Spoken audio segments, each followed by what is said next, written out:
Olá, queridos amigos do SEAC. No vídeo de hoje, teremos uma vibração musical com Anne Caroline, seguida de uma fala de Carlos Henrique acerca do perdão.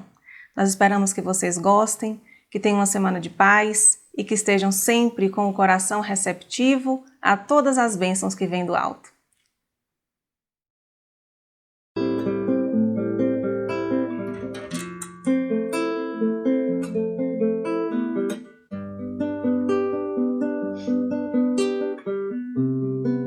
Minha calma inabalável, minha alma é incansável, meu suspiro é meu alívio, por causa do amor que trago. Não há dor e nem suplício no trabalho que realizo, quando durmo o sono é livre, por causa do amor que trago. Sem remorso e sem angústia eu me refaço sem sacrifício e começo um novo dia, por causa do amor que trago. Por causa do amor que trago, tudo é fácil e flui. Sou feliz e tudo é claro. Tenho fé no amor, que o amor não seja raro. Não seja raro, não seja raro o amor, que o amor não seja raro. Não seja raro, não seja raro o amor. Minha calma é inabalável, minha alma é incansável, meu suspiro é meu alívio, por causa do amor que trago. Não há dor e nem suplício no trabalho que realizo, quando durmo o sono é livre, por causa do amor que trago. Sem remorso e sem angústia eu me refaço sem sacrifício e começo um novo dia, por causa do amor que trago. Por causa do amor que trago, tudo é fácil e flui. Sou feliz e tudo é claro. Tenho fé no amor, que o amor não seja raro. Não seja raro, não seja raro o amor, que o amor não seja raro. Não seja raro, não seja raro o amor, que o amor não seja raro.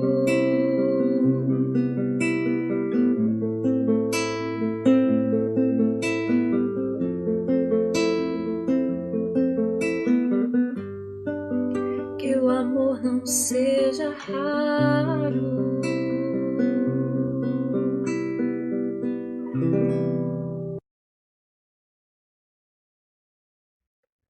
Olá, queridos amigos, queridas amigas do SEAC, é sempre uma alegria estarmos aqui nessa oportunidade para refletirmos sobre o perdão. Nosso desejo é que a paz de Jesus, o doce e meigo Rabi da Galileia, permaneça em nossos corações hoje e por todo sempre.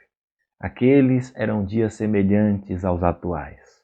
Angústia, revolta, preconceitos, governos despóticos, alta carga tributária e as criaturas buscando um sentido existencial, que eles trouxessem uma completude para as suas vidas. E Jesus entoava o seu poema de amor, cantava o cântico do reino de Deus, da edificação deste reino no íntimo dos corações.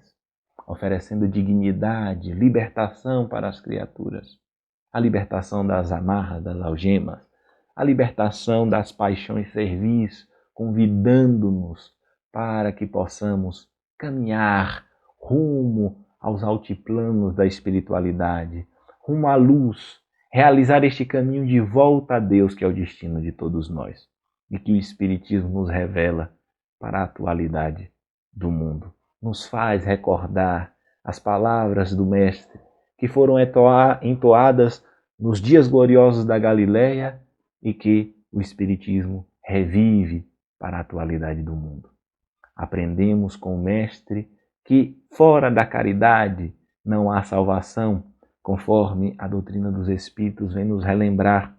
E Allan Kardec faz uma pergunta muito interessante: qual o sentido da palavra caridade como a entendia Jesus? E os Espíritos nos trazem o BIP, benevolência para com todos, o B, indulgência para com as imperfeições alheias, o I, e o P, de perdão das ofensas. Temos o BIP, tão conhecido no meio espírita, que é um convite para que nós possamos pôr em prática estas 3 recomendações: benevolência para com todos, indulgência para com as imperfeições alheias e perdão das ofensas. Nós vamos analisar nesta oportunidade esta que é uma recomendação importantíssima, que é a do perdão. E Jesus, sem sombra de dúvidas, é o exemplo máximo de aplicação deste perdão para com a todos aqueles que o cercaram. Uma das passagens mais significativas em seu evangelho foi registrada pelo evangelista João, no capítulo 8, quando escribas e fariseus, tentando colocar o mestre em situação embaraçosa, a fim de ter um motivo para levá-lo à prisão, trazem até o doce Rabi da Galileia uma mulher que fora pega em adultério. E evocando a lei mosaica que determinava a lapidação através do apedrejamento a esta mulher, e sabendo que o mestre, em seu messianato, falava do perdão, eles então questionam a Jesus se seria lícito apedrejar ou não a mulher. E o evangelista registra que Jesus diz a célebre frase: aquele que não tiver pecado, que atire-lhe a primeira pedra. E o evangelista relata que os mais velhos, vendo Jesus escrever no chão, foram saindo, e por último os mais novos.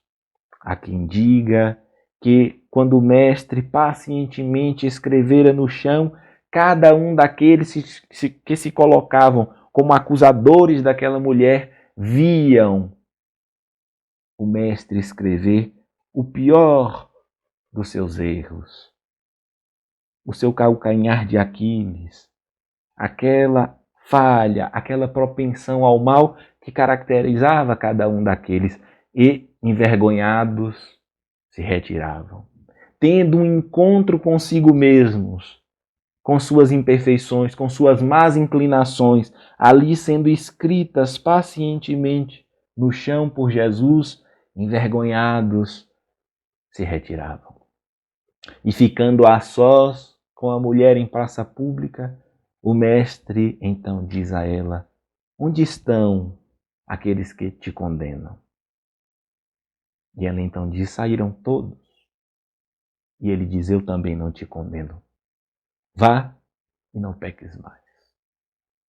Jesus assim deixa-nos o exemplo máximo do perdão, convidando-nos a todos nós para que façamos o mesmo, mostrando a cada um de nós que nós não temos autoridade moral para julgar a quem quer que seja.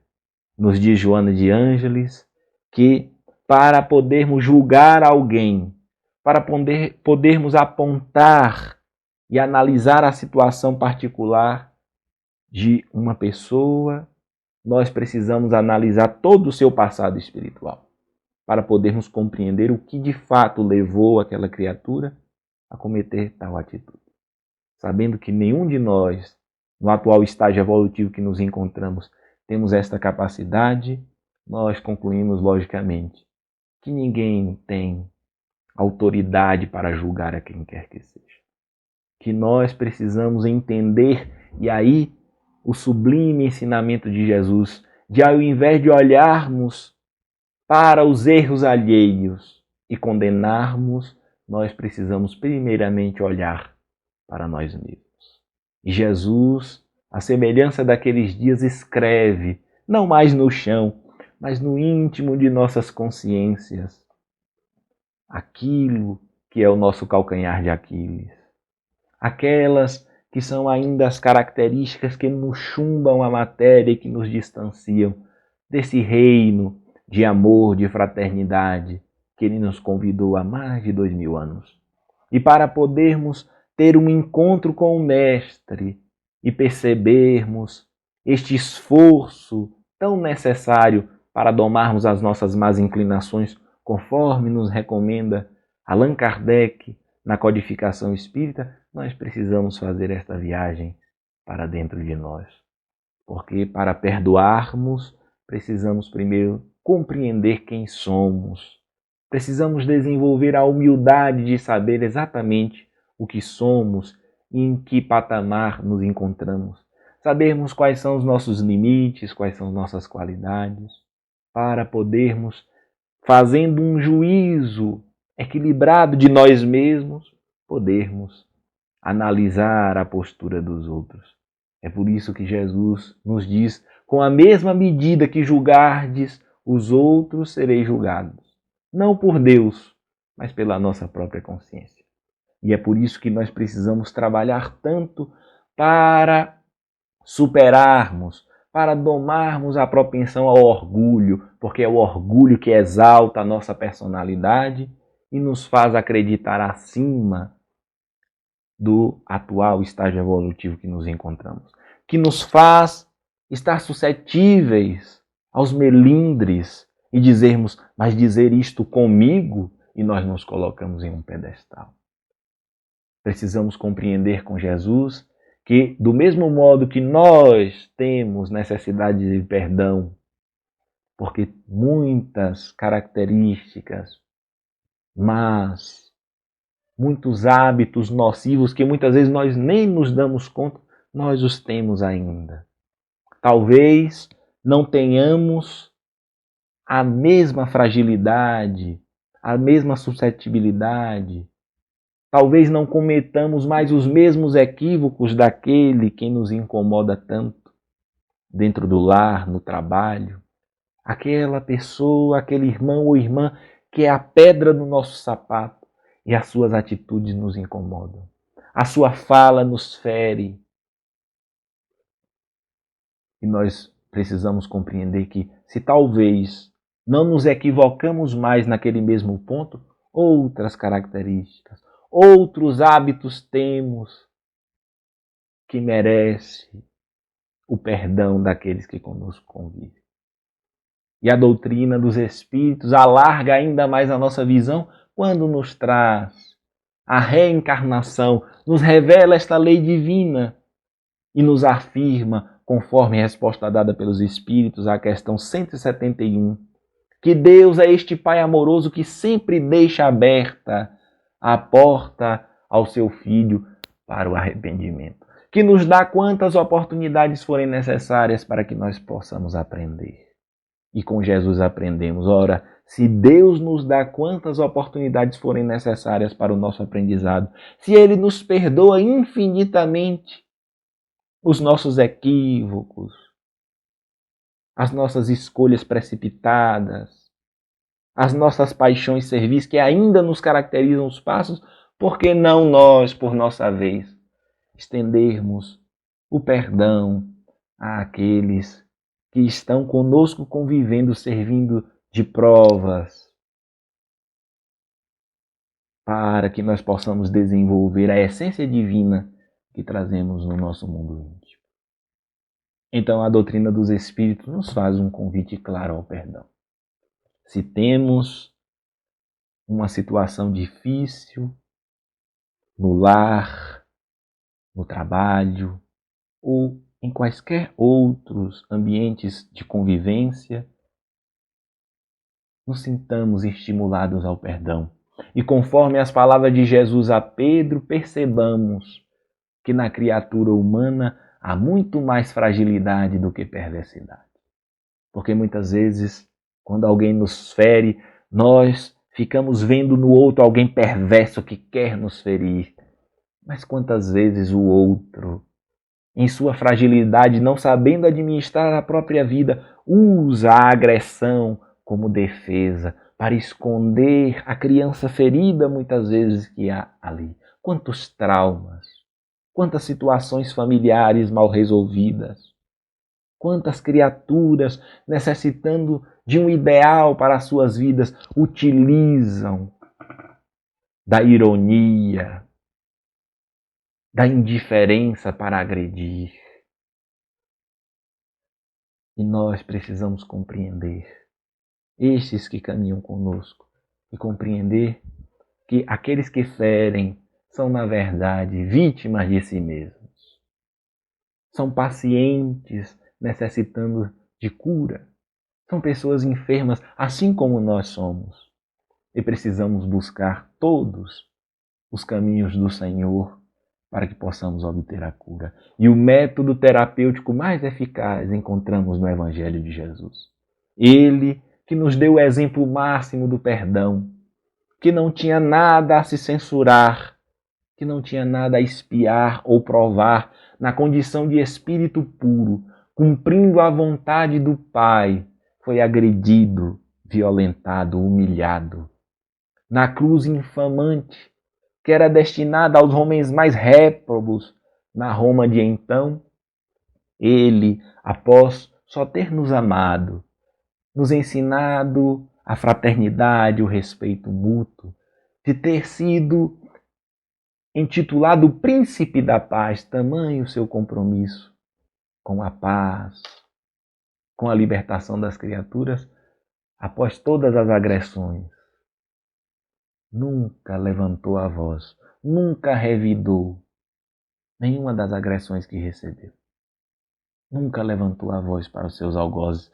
E no momento extremo, antes de expirar, diz: Pai, perdoa-lhes. Eles não sabem o que fazem.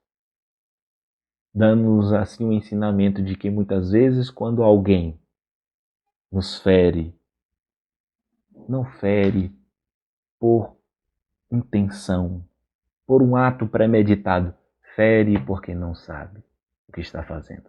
Fere porque não sabe lidar com as próprias emoções, com os próprios impulsos, que ainda se deixa dominar e não consegue ter controle. Esse é o ensinamento de Jesus que nós rememoramos, rogando ao Mestre que nesses dias difíceis, semelhantes àqueles que foram vivenciados na Galileia, nós consigamos trazer esses ensinos de Jesus para as nossas consciências, para que consigamos assim caminhar rumo à edificação do reino nos nossos corações, que o Mestre nos convidou há mais de 2000 anos. Que Deus nos abençoe. Muito obrigado pela atenção de todos. Muita paz.